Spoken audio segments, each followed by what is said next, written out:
Good, got it.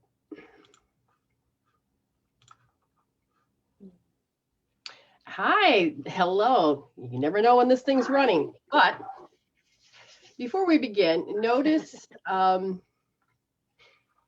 we're just going to take care of a couple little technical difficulties and just make sure that our guest has all of the excess sounds. If there's any other sound that's going off, we're going to balance that. So, bear with us as we introduce this wonderful woman because she's got this amplified energy and you know how spirit works with me. And we have doorbells. I think spirit's already coming in. This is a great thing for me. So, hi, I'm Brenda Jean Power Medicine Woman, and I'm from Medicine Woman Solution. This is what we call an interview.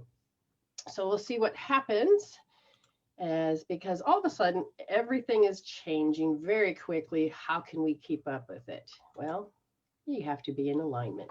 So I have a guest today that knows how to look at the past, channel that information, and take the gems that we have maybe forgotten. And what does she do with it? Well, Queen Opulence Ra Netter is joining me, and she's this extraordinary woman.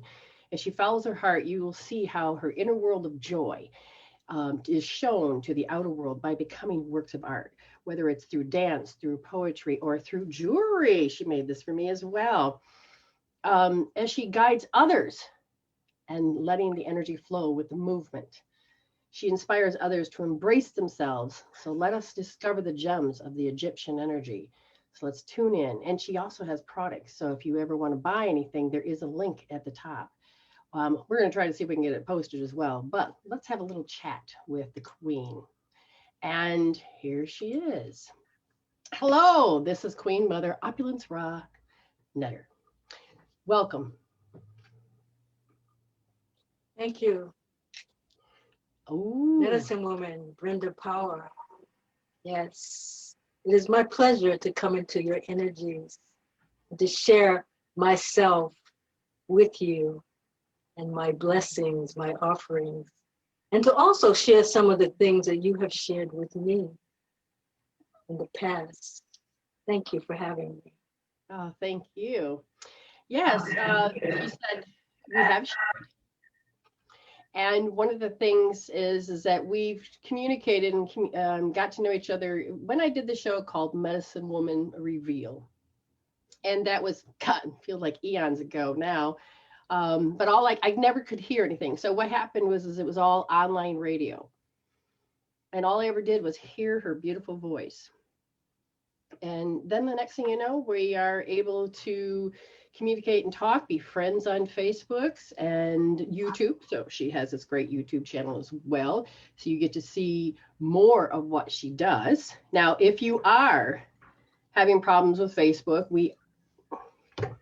and it didn't go. Just give me a second. We will be going live on YouTube right about now. And so if you want to join us on YouTube as well, just in case you can't do Facebook, you have that option. So we'll get everything going. There's just seems to be the things that are out of alignment, but we're just going to connect. I'm just going to connect with her. She's going to connect with me. And she has this, just look at the way she sits. She seems regal. She has this energy. So what's the best way to approach you? Queen, mother, goddess, opulence? How would you like me to, I guess, shorten your name up so I can. However you choose. Okay. However you choose. So you have knowledge about Egyptian art, Egyptian medicine, what is it? And how did you bring Egyptian into your works?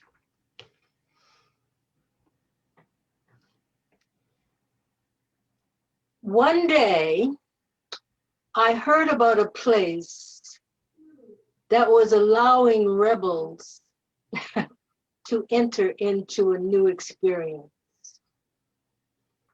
And I heard about it I was on the sideline. There was some males talking, and I was intrigued by the concept.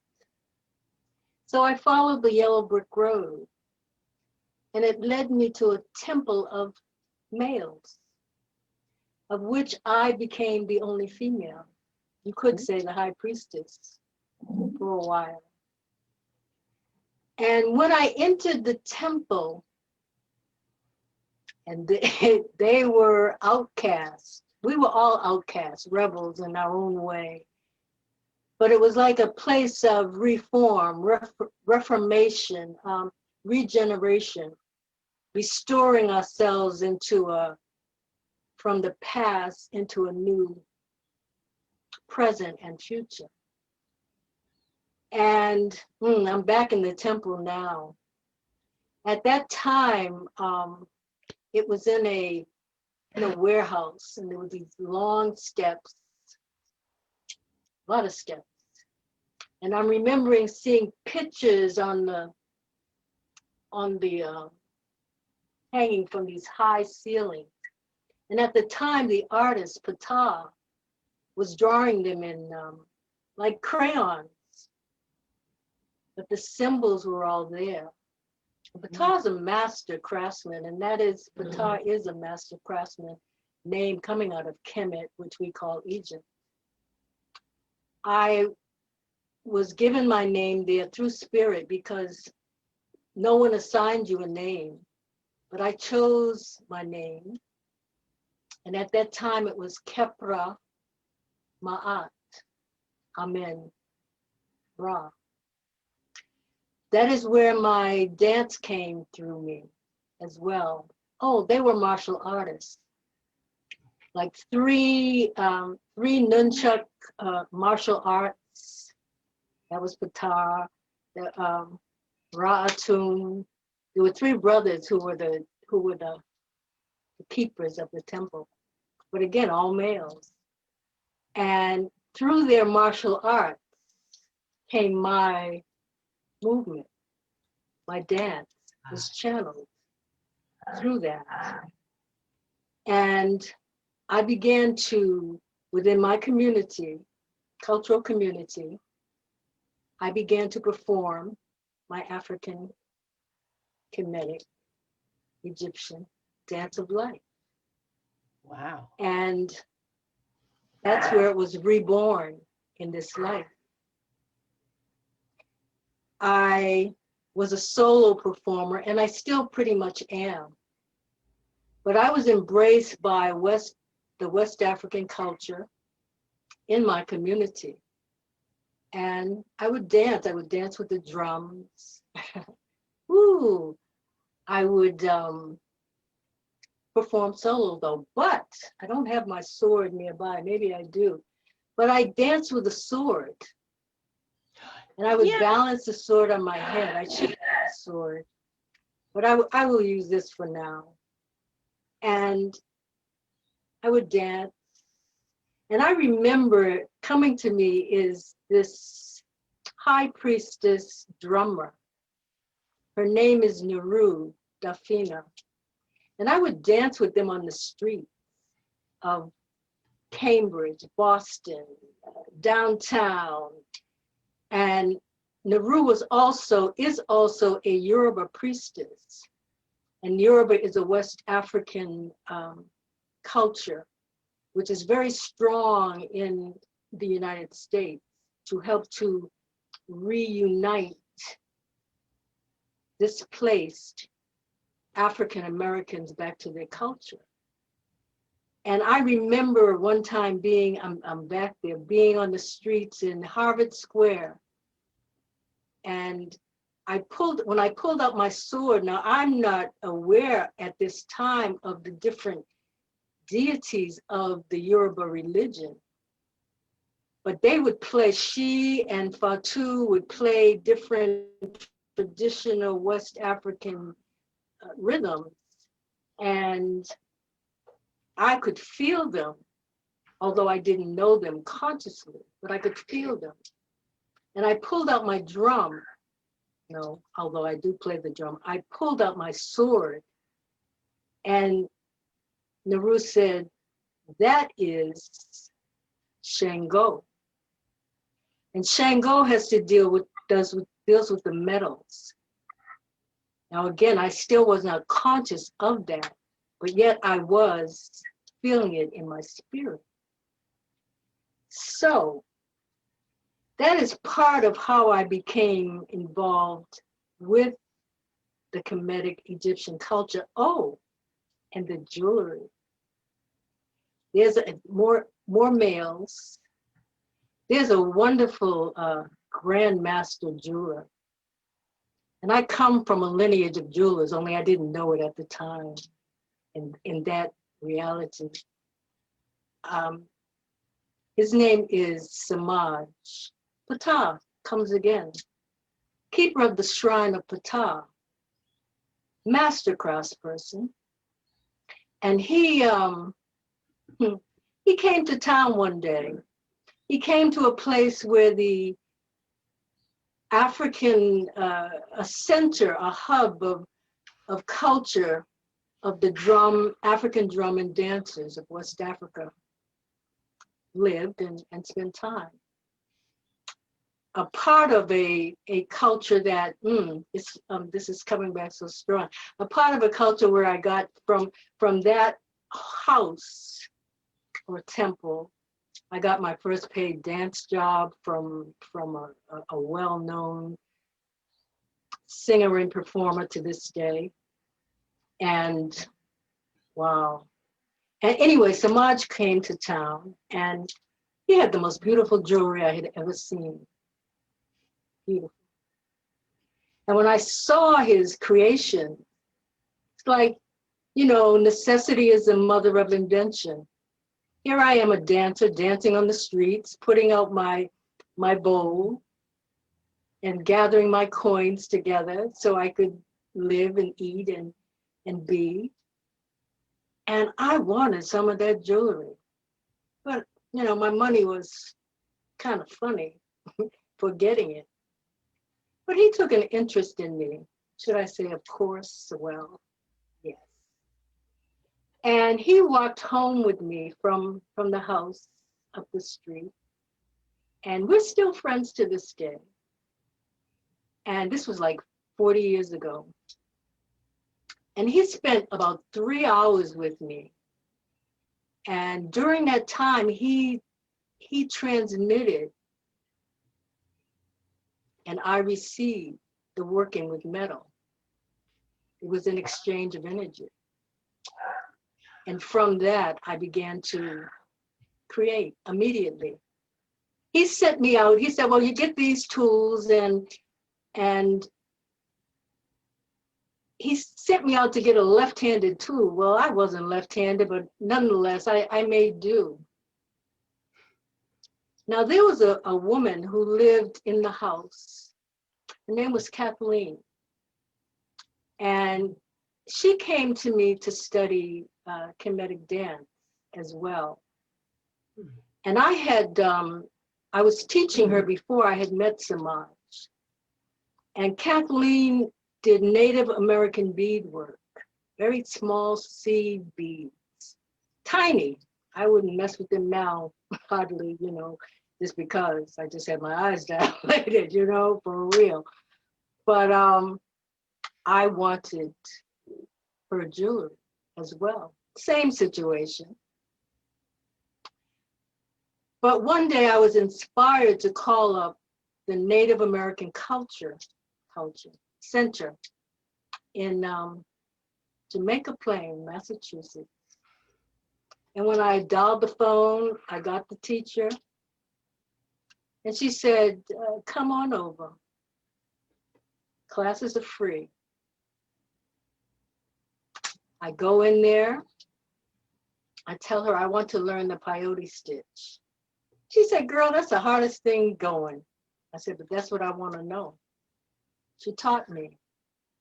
And then I went back to the beginning. So that's the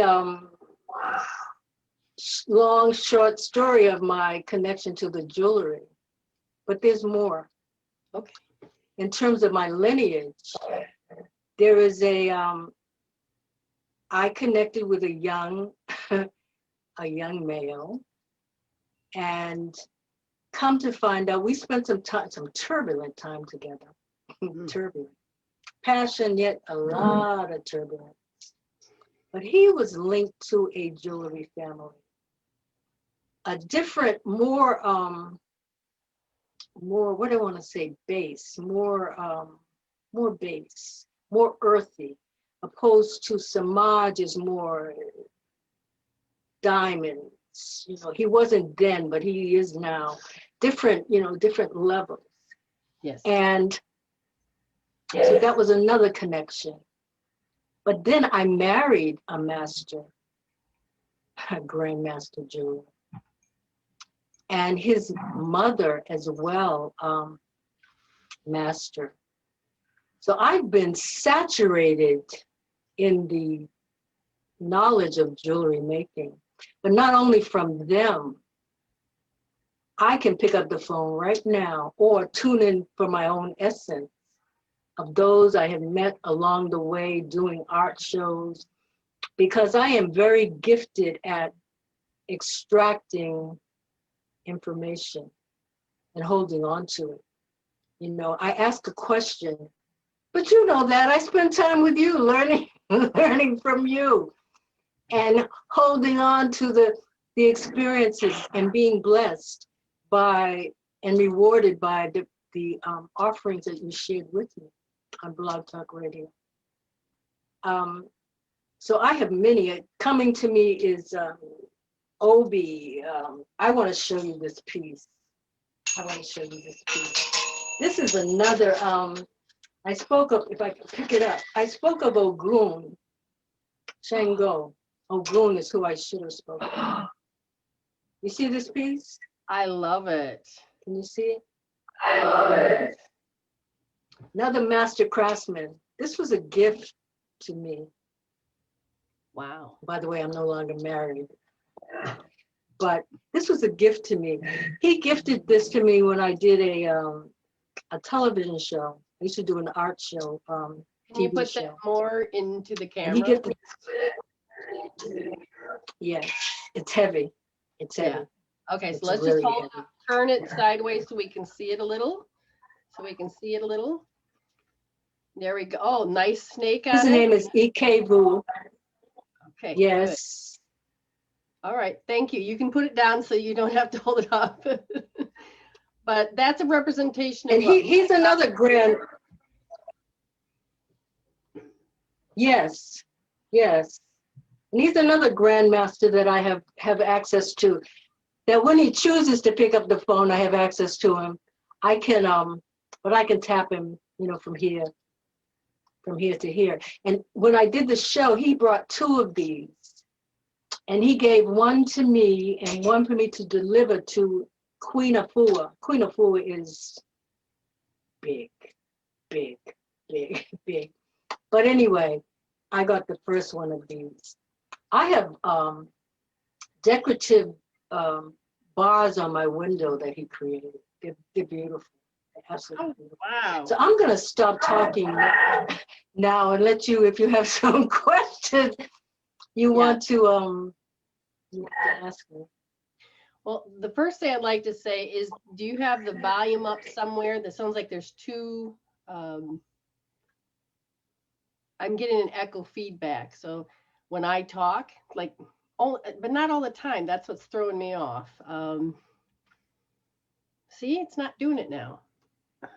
Okay, forget about that. Anyways, back to this. Now, is your whole house decorated in Egyptian energy, since that's what you're embodying all the time? Not the whole thing. Maybe someday the whole thing. No, won't be the whole thing ever, because I'm not limited to Egypt, Kemet. I'm looking at I'm going to show you this. I'm going to get up and show you this, because Okay. It's calling me to show you, to take you out of my jewelry into another piece. It's saying, it's about time you put me out in the world. This is a clay piece that I created years ago. And it's a clay piece that I created years ago. And it said, put me out there. Can you see? Oh, yeah. Wow, it's like a 3D image. Nice. So you work with metal and clay. That's beautiful. And stones And and stone. glass. One of the pieces I sent you a picture of, one of the necklaces, it has vibrant, which I don't have here, which has vibrant colors. In it is glass, and glass is like, you know, the moldavite.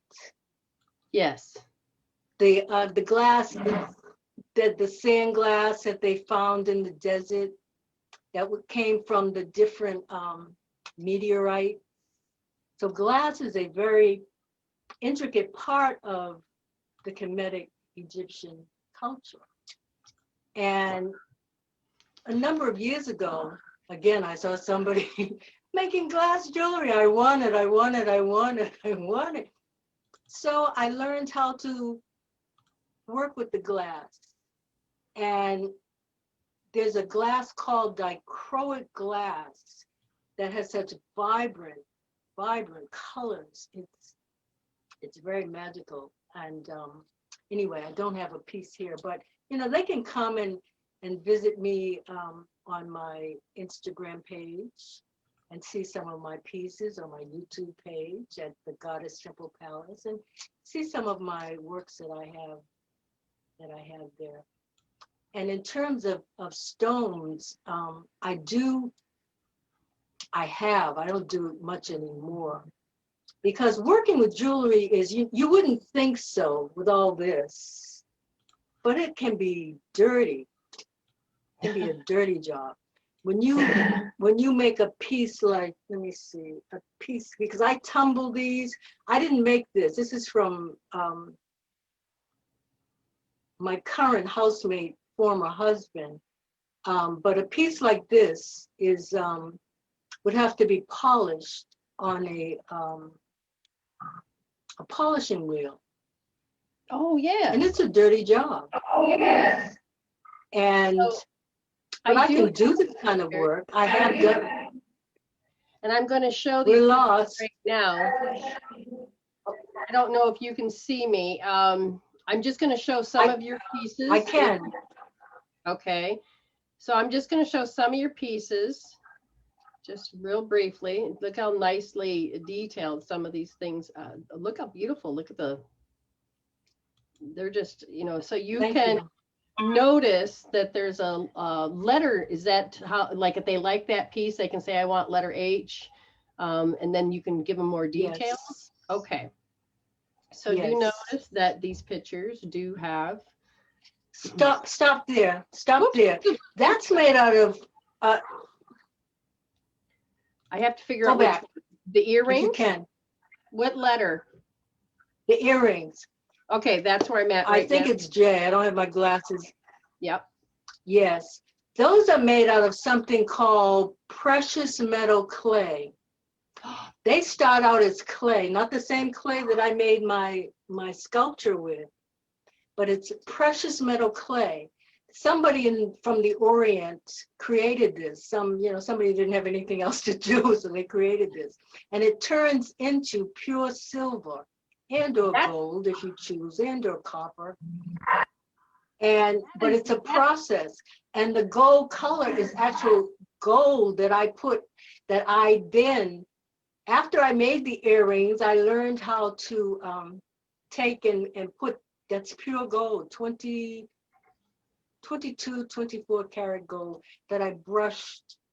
It's just a very fine layer of gold that's put on there. Wow, that's gorgeous. Yeah, I wanted to share that. I want some of that clay. That's what I wanted to make the pendulums with. Because I like to form into animals and stuff. What? Now, trying to figure out, did you have this clay? Yeah. This clay you have to heat. Okay. It has to be heated. You can't just work it, you have to heat it. But you can do it. I just wanted you to be aware. The other clay you have to heat as well that I use. But there is clay, I believe, that you can harden without an oven. And the earrings I do with a torch. although you can, so I play with fire. So you have to, you can use an oven. Oh, that's a sistrum. That's a sistrum designed after something that comes out of Egypt, Kemet. It's an instrument that's What's it used do? to call in my sister. It's an instrument to call in. You see, I don't know if you can see this, but and I'm not going to shift my camera because that'll be another issue. But it's like a rattle. Oh, I And get. if you can see those things in the, and that's the glass, those things that are in the center, they move back and forth and they make a sound.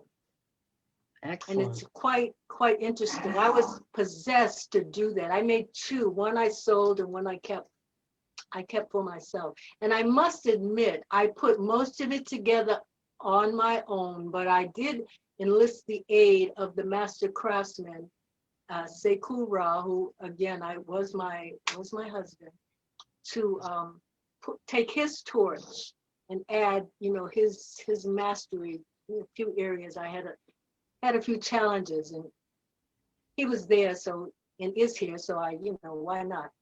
That's a dichroic glass that I was speaking of. The colors are so rich.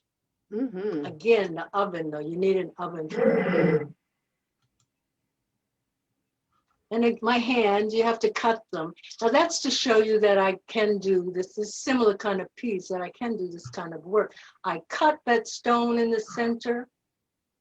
It was a piece of chunky amber, which I don't have around me nearby. I sliced it, I polished it, dirty work. I set the stone on the outside and in the center, and I put it together. Wow, that's dedication.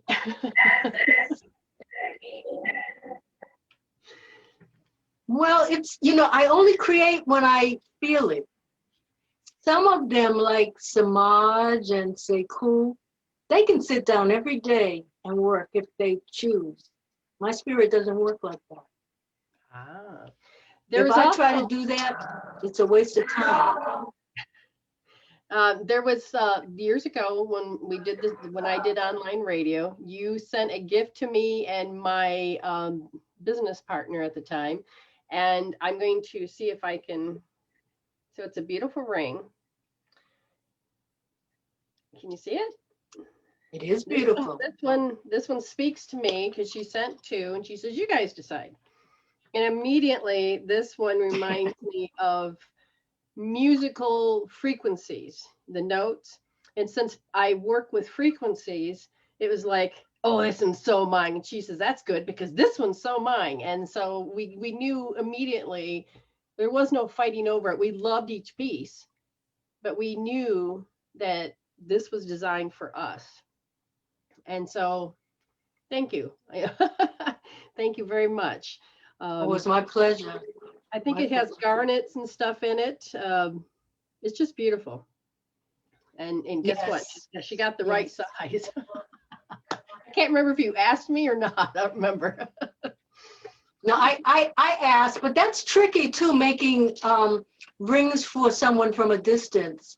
Again, those two and others would do it and be pretty successful. It's tricky though, and I kind of don't really like even trying to do custom pieces for people, because first off, if you happen to want a piece made out of jade or whatever, I may not be feeling that energy. So it could take me a year, it could take me a day. I have to get into the spirit of the stone, of the metal, if you want a bracelet, speaking of bracelets, if you want a bracelet, if you want a pendant, if you want whatever you may want, I gotta feel it. So I don't create in the way of, you can come to me and get an order in a week or whatever. I just don't work That's not the way my spirit flows. Very good. This piece here is, I was sitting at the Montgomery Museum of Fine Arts doing an art show, and it was slow. So I always have my medal with me when I'm there at a show. And I miss my shows. Adapting to this other way is really, because I'm used to dealing with people who come to me face to face, and this is, it's a whole new world. But I'm ready. Oh yeah. And getting ready. And so this took hours. To me, it would be months. When I'm looking at your pieces. Well, you have to start somewhere. Yeah, as I'm looking at your pieces, I know that, yes, everything is alignment. Everything is, if you're not feeling it, you don't pull it through. So you've been building up, making connections, and getting to this piece of where you are at with the jewelry. Because I remember you asked for a reading, and I said, oh my gosh, you need to get into making the jewelry, selling the jewelry, getting it out. So when did you, because you have over 40 some years of channeling this energy. First it was all of this movement, the flow, getting to get intimate with it, to be able to make it speak. So when you're making your jewelry, you actually, people felt that it's empowering. They could feel something off of it as soon as it goes into their hands. And, because I remember when it came to me, it was like, whoa, I said, do you feel this? And Jen at the time, she goes, oh my gosh, yes, there's a different frequency that comes off it. And you've often mentioned that some people will get pieces because they're drawn to it, but later on, it just feels like it's like supports, helps, empowers. So can you tell us a little bit about that? Is it like attuned for each individual before you even met them? Or what can you tell Exactly. me? Oh. Exactly. That's it. It's, I create the piece and then I meet the person. That works best for me in most cases. On rare occasions, I will create for someone. But like I said, don't tell me you want it tomorrow. It's not happening. I'll get it when I get it. And, and hopefully you'll be happy with it. Usually you are. And that's another thing, because I don't want to hear, I don't like it. I don't want to hear it, because don't bring me there. And when I'm out at a show, at an art show, there's a lot of other very talented people around. So people have a lot of variety to choose from. They may not have come looking for jewelry. They may have come looking for a sculpture. They may have come looking for a painting. And so part of what became part of me was also creating a presentation that was compelling to bring them in, because there's all these people around, like the internet, and learning how to move through with, now there's so many more, and learning how to move through the frequencies. And I traveled. I spoke earlier about the African American community, of which I am very much was raised up in, that I was blessed by being a part of from my early 20s, 30s. Initiated is the word. But when I moved to the South, my audience became Eurocentric. Oh. So here I am, coming from a very Afrocentric vibration into a whole new world. But that was a plus, going to the art shows, because I stood out like a sore thumb or a green thumb or a goddess. And I remember one time, me and Sekou were at a show, and his work is I mean, he's a master, grand master. We were set up together, and we won prize money, which is, I missed that too, because you could go to an art show, pay your fee, and maybe win some money, and big money too, depending. And that was like tax-free money.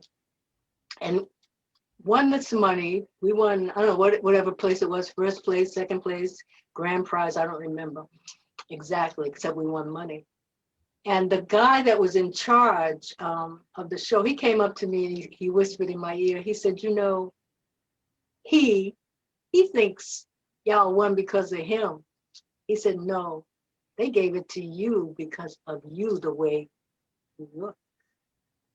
So my art transcended my jewelry, because as I said, I had to create, or not even, conscious, unconscious, I had to create an environment, which again is what I'm doing here and now, an environment that would allow me to offer myself in a way that was compelling to the audience that I would be pulling in from the masses. As I'm saying that, I'm feeling this is what I'm doing. This is the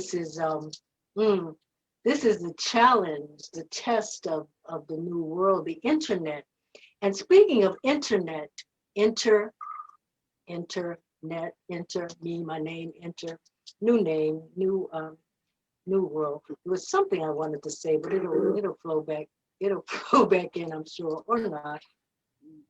They're saying they like your headpiece. I find that headpiece very beautiful because you leaned forward and you got close to the camera. We got to see a little bit more of it, and it was just very nice. I see you make not just regular bracelets, but you make so they're like long and they're like, hold up your wrist so we can see them. And my headpiece was created for this occasion. Oh, it was born for this occasion. Yes, yes. These are my chosen pieces. You know, this was originally, my pieces for me too, they changed. This was originally a crown. I have pictures somewhere, but one day it said it is to become something else. I have something too I want to show you in terms of, where are you? Here you are. Speaking of bracelets, this is something I find very intriguing.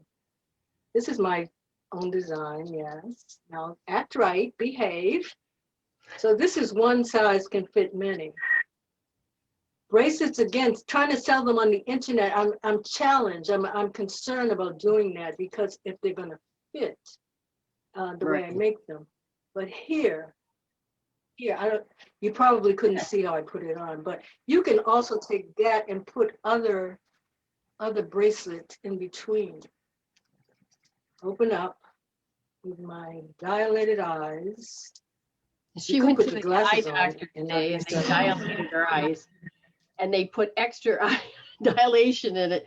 And so it's amazing she's here to be able to see, because I know when I had it done like a month ago, it was like, oh, so she's doing excellent. I like that. You put pieces together. I love this. Yes, and thank you. And let me see what else I got going here. A couple more of these I'll show you. And also being able to take photographs of these is challenging. Oh, yeah.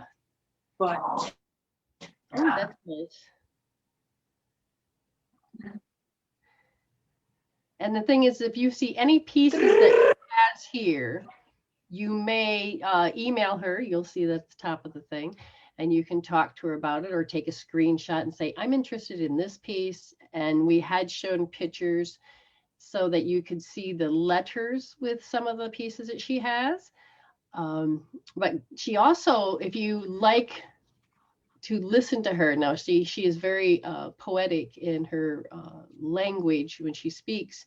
You do have a YouTube channel, is that correct? I do. I do. And It's called the Goddess Temple Palace. good. I seen you do And dancing and movements with that sword you were talking about. I haven't danced with the sword yet on there. You know what I did? I was walking down the hallway in my house, in my temple one day, and this spear said, "I'm ready." I'd never danced with a spear in that way. So I used the spear on my head and I balanced it and I danced with the with the spear. Yeah, I'm ready for a new sword. Yeah, it's time for a new one. Speaking of, can you see? This would be a staff, Yes. a wand. It's got Kepra. I mentioned my name, having been Kepra. All goddesses have more than one name. And it's also copper, copper being a healing metal. So it could be used as a tool of healing. Yes, that's what I was going to suggest. Magic wand. Many tools that for healing. You had some really cool pieces. I think selenite pieces and other little pieces that you used for healing. Now, do you do hands-on healing? Do you do distant healing? What do you do? Oh, see, there's both. And what I'm planning, this is wood too. I was walking down the driveway, the long driveway pathway one day, not too long ago. And this piece of wood like jumped out at me like the staff. And it said, pick me up, so I did. And I had been feeling wood. And then I had this piece here, which I did not create. This was created by someone else. I don't know who. But both of the grandmasters I told you about are capable of carving stuff like this. I'm not a carver in that way, other than my clay. And I'm putting this together. I'm going to put, I don't know what, copper for sure. Yes, I'm going to be traveling. I'm writing a book. Books, and I'm going to be traveling, taking some of my creations with me, and maybe making some on the spot. I'm not sure how this is going to work, and having like inviting people in, probably renting spaces, inviting people in, and doing what I do, dancing, maybe combining my energies with others in that particular state of mind and state of physical being, and doing like shows of various kinds. I have I have brought to me, or have been given to me, so many beautiful daughters, goddess. Oh, they're so magnificent. And the one that's coming to me is Kajara. Kajara is a high priestess, and she created Kemetic Reiki. And so she has her own form of Reiki that is embraced in Kemetic Egyptian art. And she's the grand mistress, master of that. And she taught me as well. She gifted me with some of the teaching. And what she didn't give me will come to me. Will come to me, my. But she is one of my many, many daughters. Another one daughter who is coming to me, I was reflecting today that they're powerful. They're powerful. They are sensual. They're very sensual. They're into the power of the womb, the yoni. And there was one graceful empowerment, Yoni Grace, and the other one is the womb minister. I did a show with her on, this was nice. I did a television show on her with her, can't think of the name of it now, but it was the different various kinds of sensual expressions. This woman had a whole series. I can see her. I can't think of the name of the show as of yet. It might come to me. But it was so empowering because I have become the eldress, the Queen Mother goddess of many of these platforms. And that's opening up for me as well. And I love it because the three I mentioned, and there are more coming, who have blessed me with honors of respect and appreciation. And each of them is worthy of being my daughters, for sure. I have a question for you. You still do Blog Talk Radio? Randomly, I have 30 minutes on 2 stations I can use. I'm probably supposed to go back that you're asking me that. But they wiped all that stuff. You know, they wiped it. What you didn't download, yep, they wiped it. Yeah, I lost all mine too. I did a show about a month ago. I did one. I like that platform though, talking without the visual, because making that connection, it's I'm getting it, but you know, that's, so I guess the answer is yes, no, maybe so. So when you did your show, did you give readings? Did you do oracle stuff? What was your platform? Whatever I wanted, whatever I was feeling. It was metaphysical. It was empowerment of the feminine. It was the goddess. Sometimes I do readings. My energy was not conducive to doing a lot of readings that way, although I want to come back and be able to adjust to do them because I am blessed, I am gifted to be able to give good messages, great messages, as a matter of fact, but to not be drained by doing it. I'm an empath, as clearly, because I'm taking all these energy in from all these masters and stuff, and keeping it contained within myself. So that happens to me. You know, someone has a problem, so that was an issue with me. But you know what I found on Blog Talk Radio? Besides you, I found others. There's a whole community of people that I have become family with. That as I've studied with, when I'm ready now for my book, I have platforms to put my, to promote my books.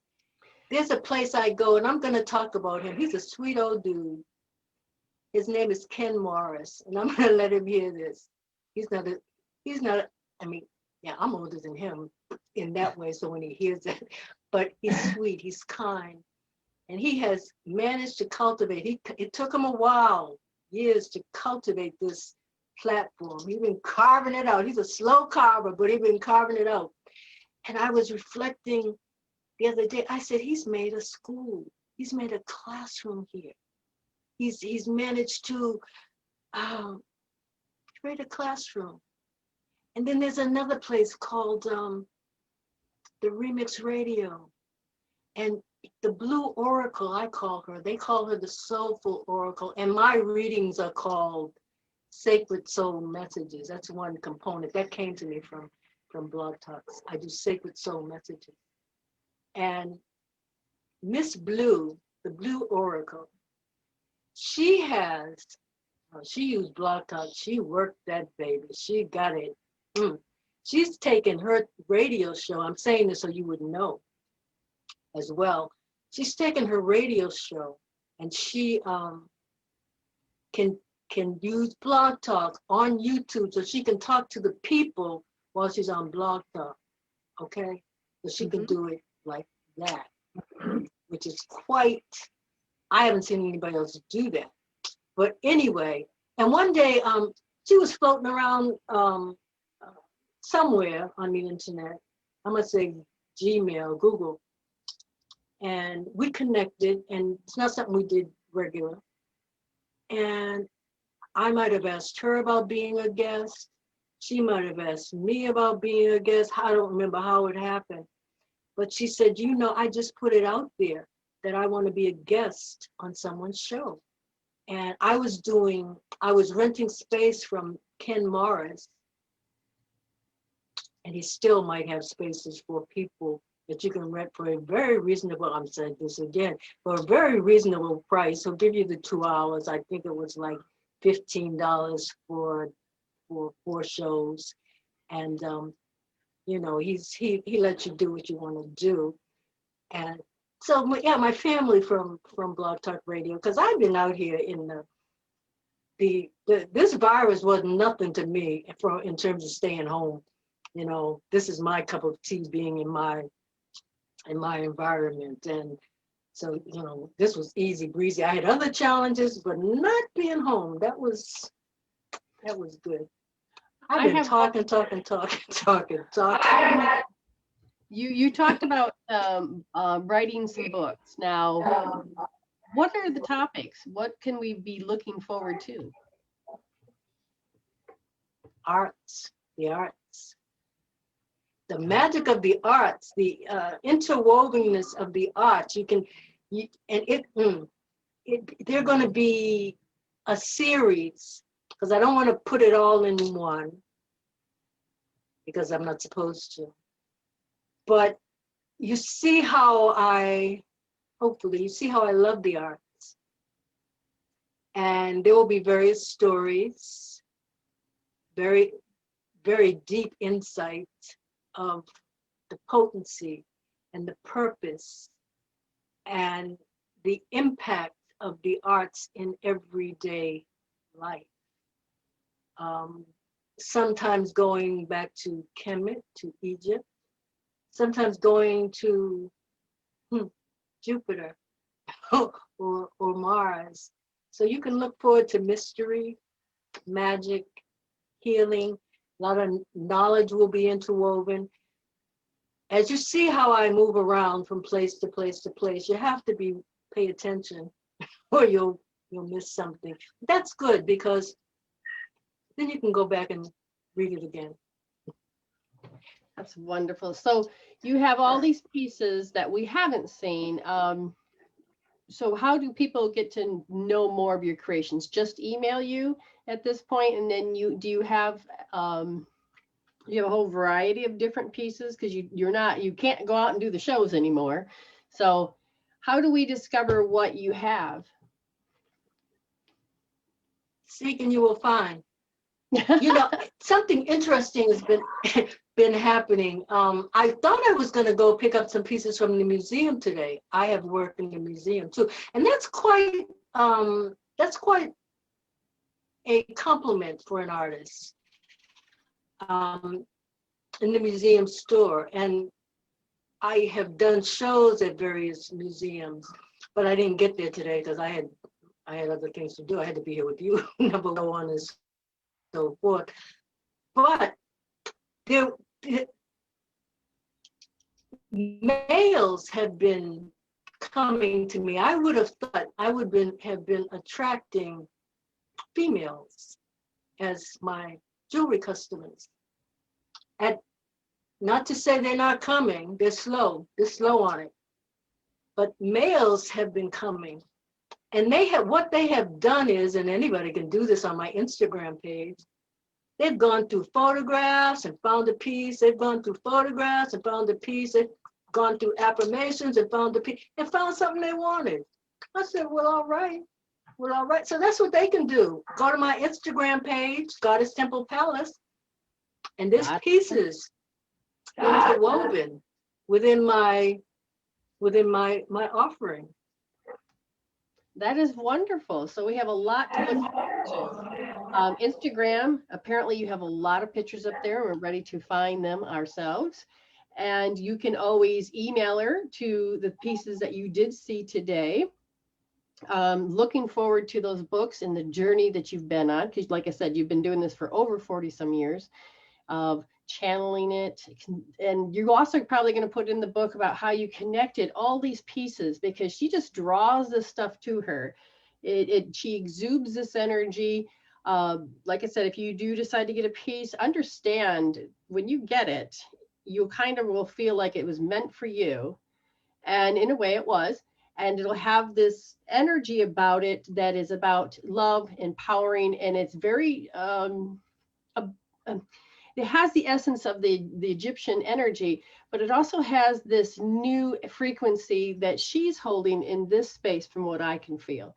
So when I'm feeling it, it helps me connect with the past, but it also connects me to the energy of the present. And also, I'd like to say probably because we're moving into the 5D world, it is how old information is starting to finally come to the surface, because it has been quiet for a very long time. So we appreciate you able to hold space for this energy for such a long time. And now it's ready to be heard again. It's ready to be seen again. I really appreciate you being my guest. And hopefully we can get out there and get this information to everybody that's possibly, is ready for it. So thank you so much. Do you have any other parting words or a poem that you would like? This is a day that I shall remember. For you, my friend, my sister, have been before and shall be, for me, in my heart, a place of refuge and love, and teaching of truths that you hold sacred to your soul, that you share with the world to behold. I treasure your energies and your love, and know that your cup will be filled from above, where Lakshmi drops in her nuggets of gold. And with this, we shall close. Namaste. Namaste. Namaste. Thank you for having me. Beautiful. Thank you. And please go and join her on Instagram, YouTube, and she's got more stuff that she's got to give to the rest of the world, and we will be watching. And thank you so much. Bye-bye. See you next time.